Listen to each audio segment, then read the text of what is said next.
My name is Lila Rosario. I'm a professional dancer.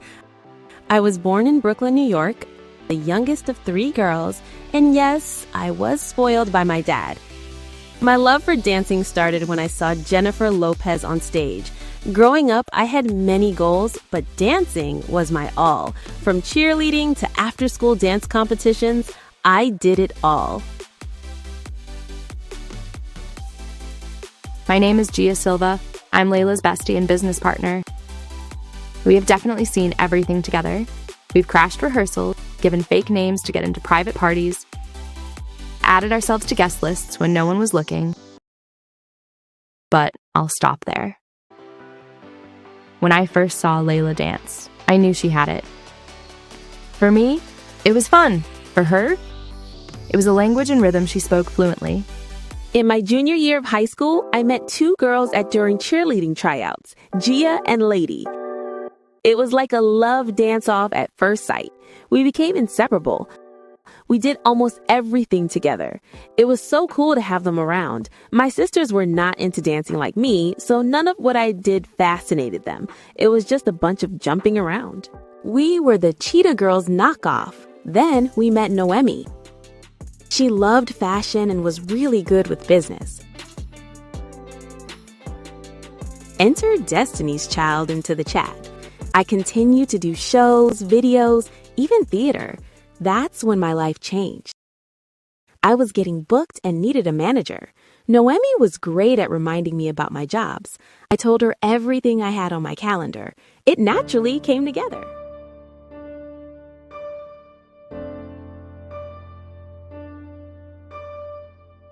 This was it. I'm going to be on stage with my favorite entertainer. I remember all of us meeting up at the restaurant. But Noemi was late. When finally she showed up, she was so happy and hugging me. It was like it was happening for her, too. I was so proud of Layla. This was her moment. But something was off with Nomi. Her happiness seemed forced, and I've seen this from her before. When it comes to Layla,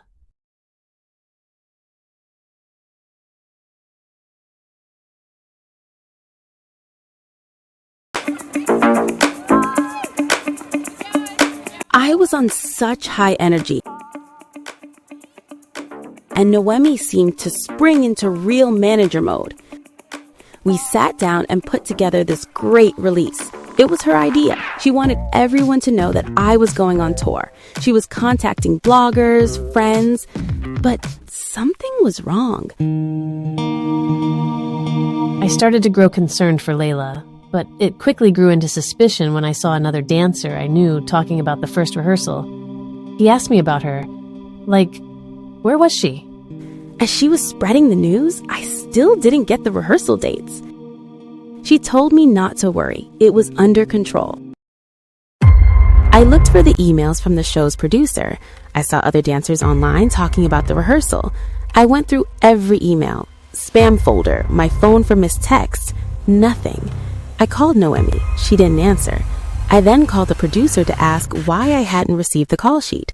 She said, "We sent you information. You never responded. We called. It went straight to voicemail."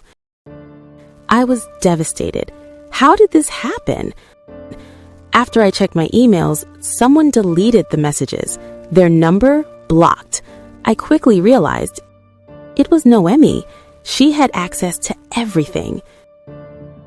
Not only was she my best friend, she was also my manager.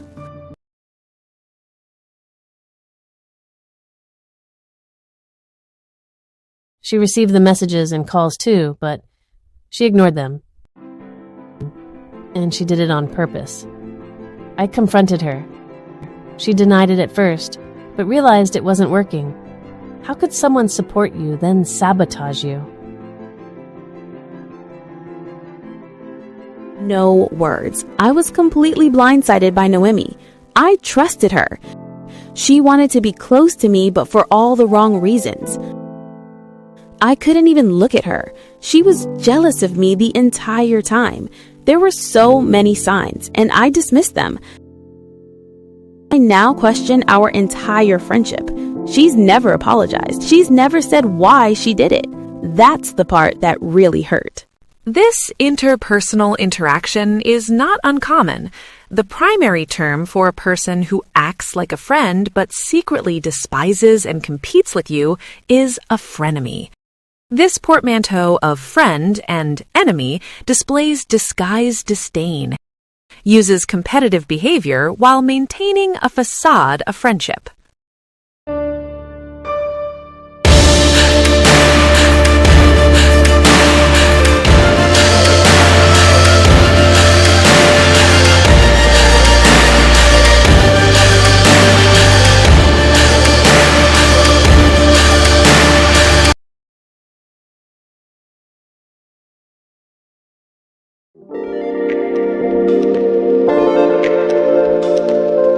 I've come to terms with what happened between Noemi and me, but I have struggled a lot with trusting people other than my family. Something like this changes how you look at everyone, especially when a few people couldn't believe she actually did those things to me. That was more scary than anything. Who would believe it, right? It's not surprising to hear it's taken Lila some time to trust again. After anyone encounters narcissistic behavior such as this, the victim is usually more cautious. Lila was accepting of Noemi's sometimes odd instances because she genuinely cared about her. Noemi was calculating from the beginning of their friendship. She never liked her. Based on the actions both Lila and Gia has shared with me, there may have been a secret competition happening. If Lila accomplished a goal, Noemi would follow with a similar announcement. I've since stopped being friends with Noemi. There was no way our friendship could possibly survive after seeing how wicked she is. Layla became withdrawn for a while. I couldn't blame her.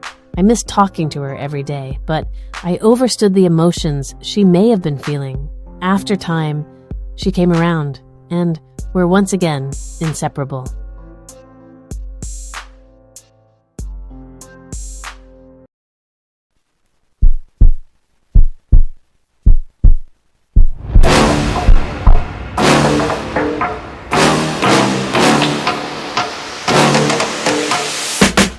Here we go.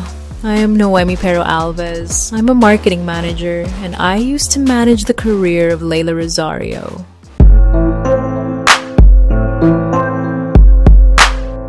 It's very rare for a narcissist to admit any wrongdoing.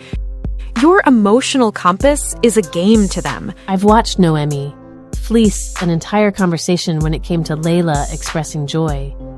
I've called her out over it. She would always tell me I was overreacting. But I wasn't. I guess deep down, I felt there was jealousy, but I too didn't want to believe it because we were all so close. First off, I'm not jealous or envious of anyone. And I never tried to stop Layla's career. Everyone came at me like I was some sort of criminal. It's not surprising to me how Noemi is not taking accountability for her actions. Mistakes happen. I tried to explain that. But everyone felt better about saying I intentionally tried to stop Layla's big moment. She still went on to dance on tour and has made a name for herself. So, why are we still here? When it comes to one-sided relationships such as Layla's and Noemi's, several key factors remain. The finish line, you can have, just not as much as me, and lastly, the inferiority complex. When you look at Noemi's overall accomplishments and resume, she appears to have it all, which plates all three perspectives above.